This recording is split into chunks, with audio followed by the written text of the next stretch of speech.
Yeah, I'm here with my man, the creator of Wild Style. Just want to ask him something real quick for 88.7 Kicks and Snares. How, when they sample a lot of the stuff in the movie, how do you feel about people sampling? You know, MF Doom sampled it. So many samples have been cut from it. How do you feel about it? And then Ram LZ sampled MF Doom. Exactly. And you did that. Yes. Yes. How do you know that? I'm an archive. Okay, well that's true. Yeah, I'm an archive. That's true. Yeah. So it goes around. So you just wanted to be spread, and like you don't mind like when they sample it, like MF Doom and so It's many. sort of a non-question because first of all, you can't control the law. You can't control it. But also, if someone like MF Doom samples you gold, that's the way it builds. That's all I have to say. Thank you so much. It doesn't mean go do whatever you want with all my shit. That's different. Thanks, man. Right? Okay, thank you. But once you learn, you never go back. You do not sit in the middle and have people on either side asking you questions. You have no way to relate to this because they are looking at each other and making all kinds of conversation, and you can't possibly keep up with it. Absolutely. I've learned. That's a good point. Amen. So, does anyone else have? No, I'm just joking. We're not going to start with questions. Your questions, yes, but not the audience. Okay, I got See, you. I'm already trying to win this show. Well, first, I want to say thank you to you for making Wild Style, number one. Yeah.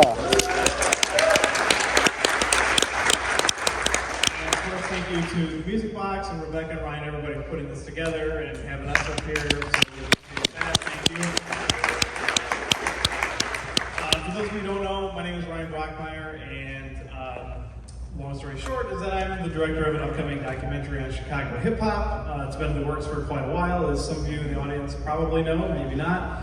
It's called Midway, the story of Chicago hip hop. Oh, you guys got it?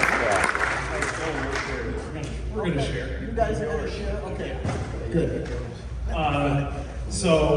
Anyway, we're going to show a couple clips from Midway when we're done here, but let's, let me have B-Boy B introduce himself as well. Hello, I'm B-Boy B. I am, thanks.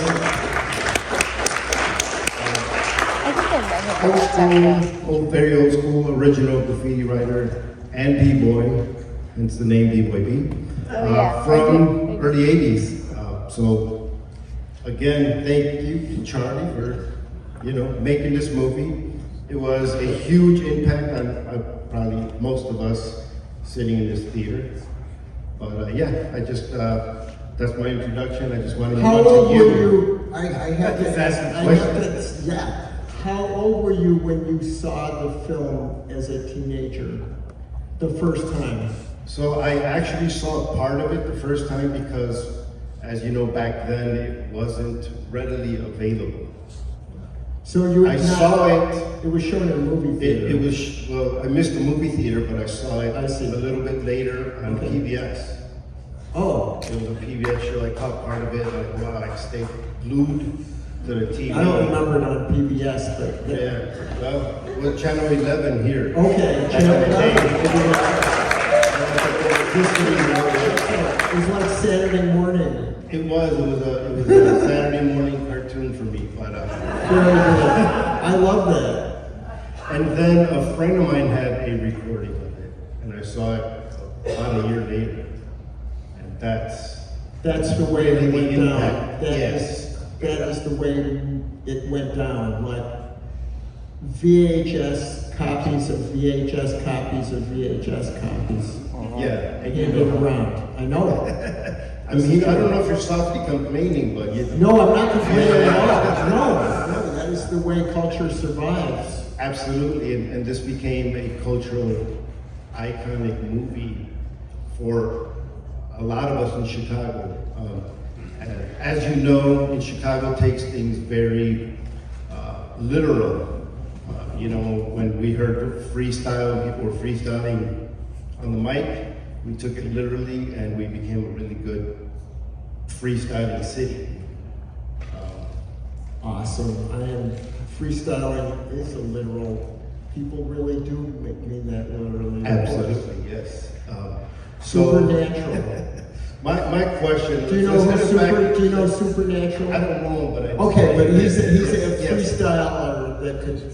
Yes. Yeah. I'm sorry. I have, No, that's to, fine. I have to show off a little bit. I'm trying to get it back to him because we don't have you here long in Chicago. But my question to you is, how does it feel 40 years later, people celebrating this resurgence of wild style again? I'm trying to think of an adequate answer. To me, I don't really care how it makes me feel, is my adequate answer. And that's not to knock your question, but it's of extreme interest to me how it is remaining in the public eye and the public fascination, and I'm in awe of it. So, in other words, it's not how, I guess that is how I feel, right? I am in awe of watching this occur over time, and it's like, I don't know, I'm gonna sound so, I'm gonna say things that are gonna sound really egotistical, but can I say it's like being at the shore and watching a wave roll in and then watching the next wave roll in, and it's like over a period of time. Yeah, that wave already rolled in, but there's new waves and other waves, and it's not like a big tidal wave that comes in and washes over. And let's say when this film was released in Chicago, it was a crushing. It was like the weekend of the Super Bowl on January. It was the coldest day. And it was like, this is how I remembered it. It was like, what a wipeout. And it was not, and I don't say that to blame Chicago, because Chicago obviously rules in hip hop culture as one of the major, along with Philadelphia, was super like deep graffiti culture, New York. Then Chicago is right there with them. So that was being expected, and then I was like amazed, like what happened? But Chicago bounced back and bounced back and bounced back like this wave that I'm saying. It's like watching something reoccur. And I've been to Chicago many times to do things here and have different events with people here, and seeing how hip hop is really deep. And of course, the graffiti culture here is deep, and you'll have to talk to me about the b-boy culture, because I'm not sure about exactly that, but it's profound for me as a watcher of young people, how something like this can exist. And I'm also aware of how very obscure places on the planet has teenage cultures that are actually related to wild style. And it's not because they were around then, it's because of what we're talking about, the VHS copy of the VHS, which is then in or seen on YouTube or whatever it is. And it's a way in which, for whatever reason, the culture in the movie is trusted by the people that watch it as an actual thing, not as a documentary, but as a representation of people that created this culture. I don't know. I'm like you. And I'm not doing that to pat myself, I'm doing that because I'm acknowledging the stars of the movie and what they contributed to the movie. And like I was with Grand Wizard Theodore at the Tribeca Film Festival not that long ago, and it was shown in Fab Five Freddy and Grand Wizard Theodore and I were on stage, and someone asked Grand Wizard Theodore, what was it like to be being directed by Charlie Ahern? I was like, oh my God. I was rolling my eyes. And then Grand Wizard Theodore says, well, Charlie said, he said, be natural, be yourself, but follow the script. And I looked at the audience and I said, can I ask Theodore a question? He said, yeah. I said, Theodore, did you ever receive a script from me? I said, that's because I never wrote a script. I said, Theodore, when you did the most important scene for me in the film in relationship to performance is the basketball scene, without any doubt. I said, did I give you any notes of what you were supposed to say on the basketball court? Because they do this scene, you've just seen the movie, which I consider the zipper shot, where the camera is on a moving thing, and they are coming in, and it starts with Theodore approaching. What I'm trying to say is that as the camera's moving back, there is a rhythmic device that both of these rivals made up, which is both unique to their side, but also echoes the other one. And they redo it beautifully, and it's very deep. Every time I watch the movie, I go, where the hell did this come from? Who did that? And I'm saying this to him, and I said, where did it come from? Where did you get the idea? He said, well, we kind of went into a huddle, and we talked about it, and that's what we came up with. I said, exactly. Thank you. Like these two. I was more like the conductor or something. It doesn't mean that I'm the one that had the idea of this is going to be like one of these basketball spots where that was done, was where Grandmaster Cass told me that he would go there and shoot baskets to make up rhymes, and that the Coal Crush used to go to that very spot to rehearse what they were going to do. Why? Because they did basketball as the most fun, natural thing, and the two were inseparable. They would be shooting hoops and rehearsing, not because they thought it was such a great idea to do the two together. That was my idea for making the film. And I'm just saying it takes the combination to make the movie work. So, any other questions? Yeah, I've got kind of a two-parter, and one is, how did you meet Fat Five Freddy and start kind of developing the idea? And then the second part of that would be, was there any thought about doing more of a documentary? Because this is a very kind of almost documentary style in the way that it's shot. So was there talk about possibly doing like a documentary, or was there always doing it more with kind of a story, and like what was the concept behind putting this together? Let's start with the first question. I was working with a group of artists loosely associated together. We did a thing in Times Square, which we called the Times Square Show, which was a way to go to 42nd Street. Remember I mentioned 42nd Street was theater before. I used to go there and hang out to look at Kung Fu movies in the 70s. And that was a culture, that was street culture to me from all boroughs, meeting on 42nd Street. And so the Times Square show was happening in this group, in this abandoned massage parlor in Times Square. And Fat Five Freddy was not his name, he was called Fred. And he had dark sunglasses, just like he does in the movie. And he approached me because he knew about this Kung Fu movie that I made in 1978.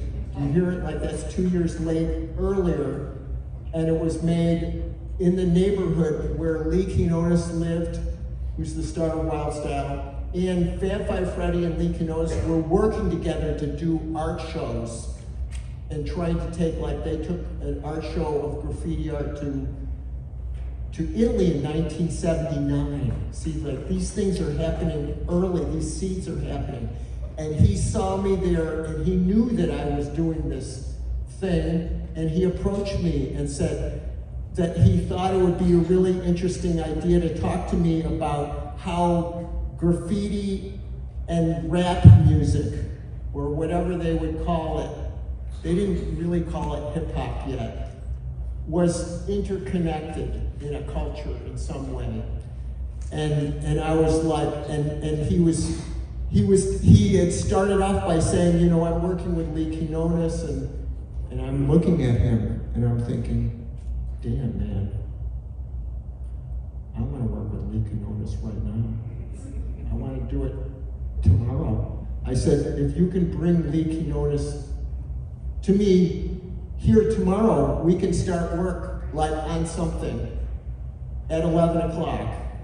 I'll give you guys some bank, and you guys can go get some spray paint and do a piece out in front. And they did a big Fab Five piece, and that was related to Lee Quinones' crew called the Fabulous Five.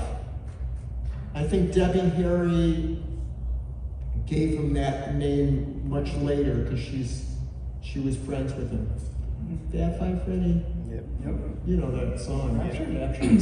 So anyway, that's the story of that question.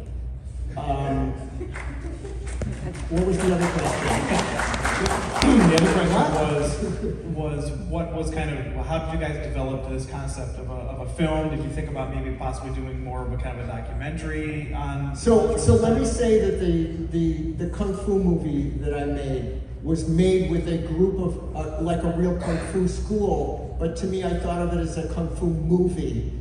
In other words, it's a genre movie. In other words, let's all make a movie together, and you guys can, your teacher will play the teacher, and he will be like, and you guys will be the students, and you guys will, there will be a bad Kung Fu school that's selling drugs to the kids.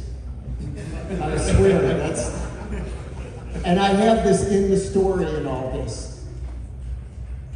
When I started to make Wild Style, I always wanted to reflect that as I got to meet people with Fred or without Fred, or in the journey that happened actually every day, right from the moment we talked about it in Times Square, that week we met and started to meet. I could start to go into it, but those things happened every day. In other words, it's not like you think about something and a month later you think about something. This was things that happened immediately, and I met Busy Bee. He was next to a stage in the Bronx. Fred and I go to this place to look at an outdoor jam. It's the first time Fred had ever been to the Bronx to look at hip hop. First time I had ever been to the Bronx to look at hip hop. Outdoor jam in a park. And the stage is not much bigger than this right here. And the audience was like 40 people in a little set right there. And this guy, who I later learned was Busy Bee, he saw me and he thought I was the police. Of course, because there's like a black guy and a white guy. They're way too old to be in this group of people. I was like 28 years old. Most people in the audience there were 18. Or 19, but that's it. It's not like there were 28, come on. I was the only white person that they had seen in like a month. And Busy Bee is holding a lit joint like this, and he's like, "What's up, man?" And I said, "I'm Charlie Ahern, and I'm making a hip-hop movie up here."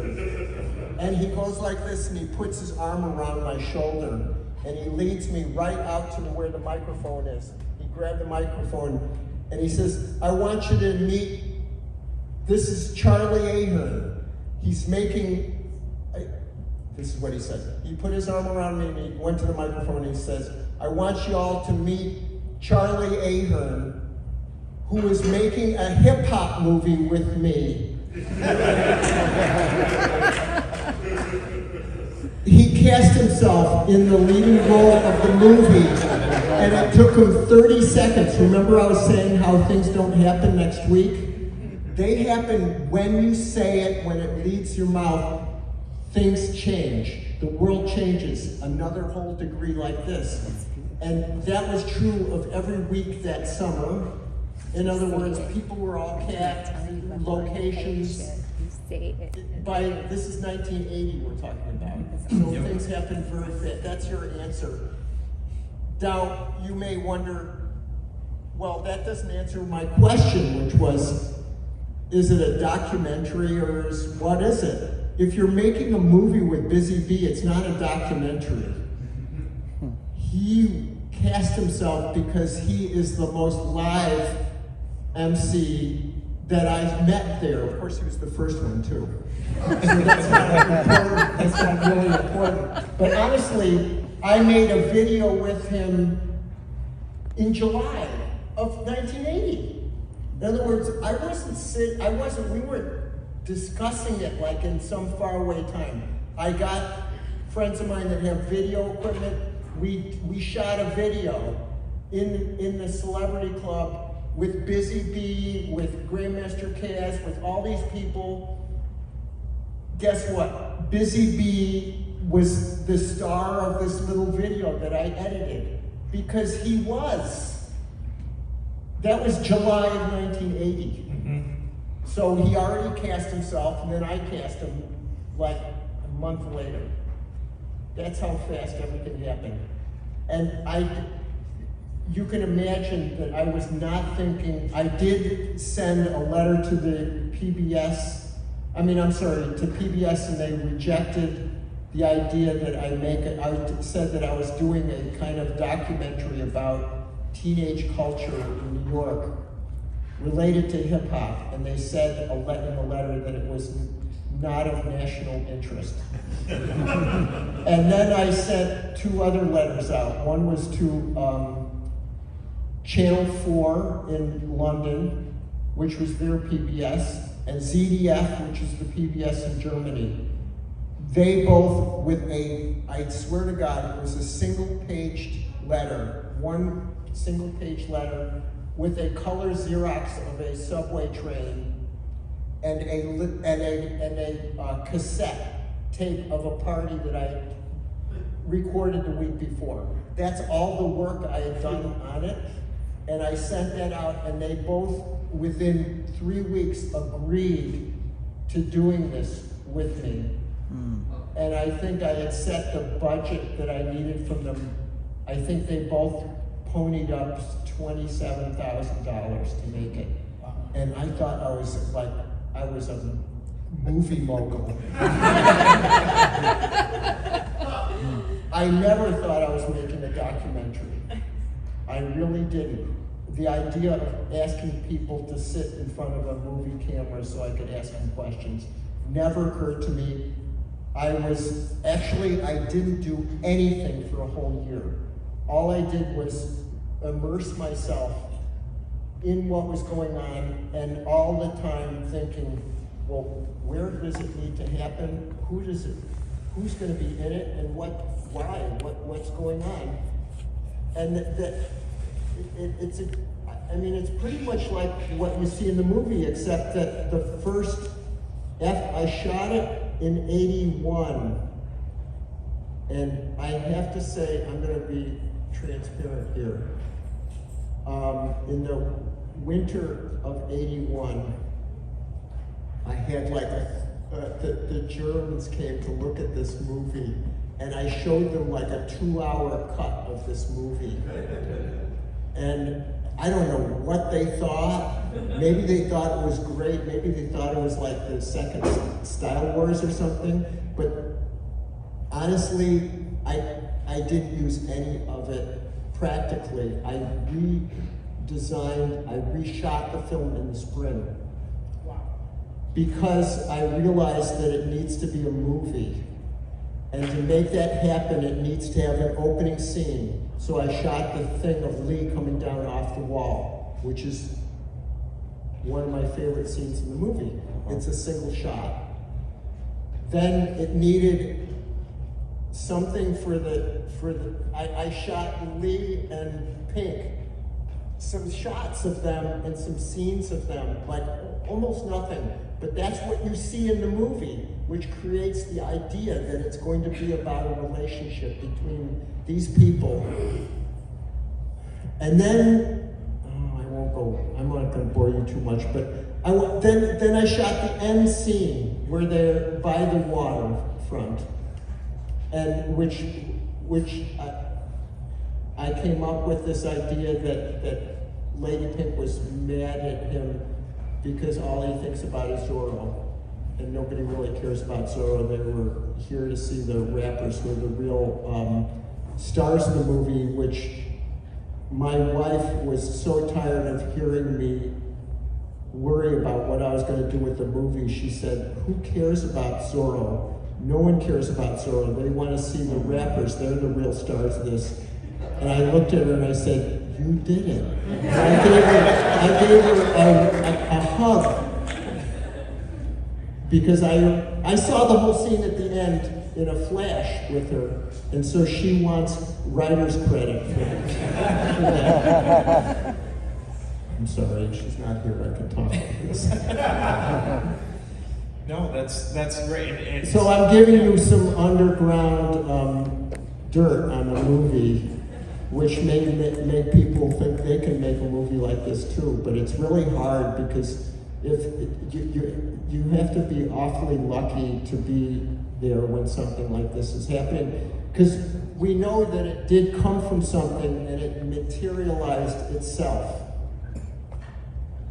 During this time, and I was around we saw what was happening on the subways, and of course it happened all the way through the 70s, but there was something in the summer of 1980 that was whole cars that was not even repeated in 81 when I shot the movie.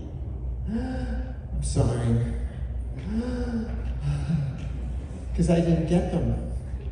You know what I'm saying? Yeah. So it's not easy.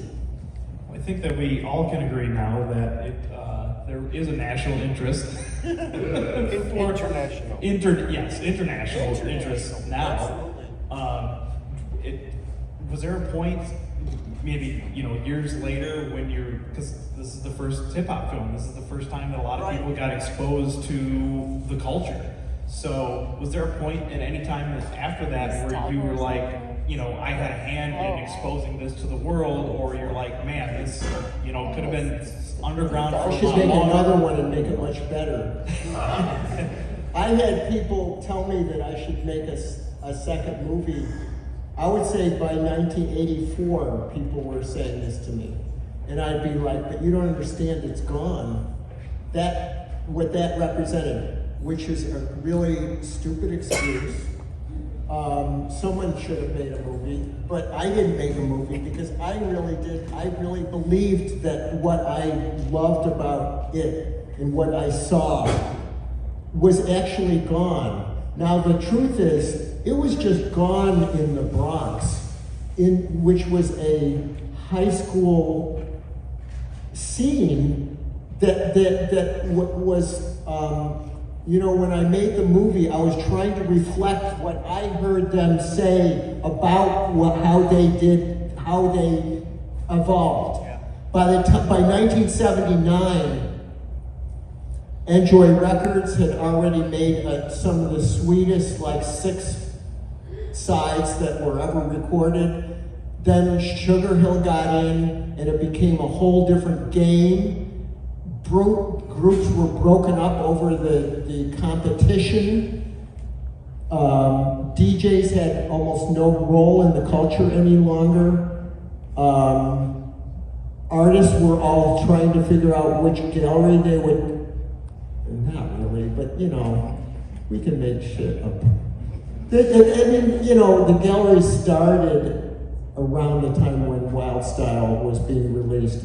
But by 1986, Europe, not in America, but Europe really saw the light, and graffiti writers were going to museums all over the Yaki Kornblit in Amsterdam. I don't know, I'm probably, so this was like history of graffiti, a huge exhibition in which everybody that was in the graffiti world was in the scene, in a big catalog. This happened in like the 80s. It was not repeating itself. It was moving into new and newer territory. Which doesn't mean someone isn't supposed to make a movie about it. Y'all should make movies about it. I just was like, what? I was like a deer in headlights, like I am right now with this light. Like I'm blinded by this, and like I don't know what to make of this, but I need to move on to make something else or something like that. Yeah, so speaking about moving Yes. on. Yes. Every time I see it, and I've seen this film and a bunch of other, hip hop, graffiti, breaking films, this one does have that raw kind of footage that was captured during an era, like you said, that's probably not going to repeat again. Right. And you can see, I don't know if you got permission to film inside the trains or whatever, and that's where my interest is, graffiti and breaking. But you can see all the tags and how destroyed those trains were, and I mean destroyed in a good way, because I'm a graffiti writer, but that also happened in Chicago, in the Yes. mid-'80s. Yes. And that also, And did anyone no record it? one was here to record that. We have some photographies, some flyers, some event collectors. He's a collector, I'm a collector, a bunch of our other friends, Sure. they're all collectors, but there was nobody here Right. making those movies, and that's what I love Yes, thank about you. Wild Style. Yeah. Is that it is a slice of life during this, possibly the heyday of the beginnings of hip hop in the Bronx. And Right. that's what I appreciate the most about this Thank movie. you. Yeah. So I think that, and even listening to the audio, you could hear the audience, and somebody said Lady Pink, and didn't call her by her actor or Sure, her character. sure, name. yeah. They said Lady Pink, and we all know it's Lady Pink. Yes, Rose. It's Rose as the character, but Such a sneaky it is, yes. version of Lady it is, and I love it. And then the other commentary I have about this film is that I saw it as a young teen, and as a young adult, a bunch of our friends, went looking for the roots of hip hop outside of Chicago. Breakaway, myself, and a couple other people would go to New York. Yeah. And I think we met everybody in this movie, and we now know them as adults. Rest in peace, a lot of people in this movie Sure. have also passed away. But that, to me, is something that a lot of kids growing up don't experience. Is they see a movie, they have some kind of fandom, but hip hop has stayed alive to today. And like you said, it was a teenage culture back in the 70s and 80s. Today, I think it's more than just a teenage culture, because I'm still around. I still do hip hop related events, and we're still obviously involved as 50-year-old, 40-year-olds, and that's I think the difference between what you captured that you can never get back. Yes. And that's what I appreciate Thank about you. that. Yeah. I don't have any questions. I'm just making, Yes. So I guess making it we're- very personal for me. Thank you. Big impact. So we have to move on because we have wonderful programs that we want to show you. Would you, oh, you know what, I've got this, Rebecca's really smart, because I said to Rebecca that if I could get the people in this audience to join me for 1 minute in front of this marquee, we would take a snapshot. It's gonna be a terrible snapshot. That'd be awesome. It's gonna be, I have no idea what we're gonna get. As a matter of fact, there's not enough room for more than 5 of us. But why not put all of us into this shot? You wanna do that? Let's go. But we have to do it because we got another program coming in. Y'all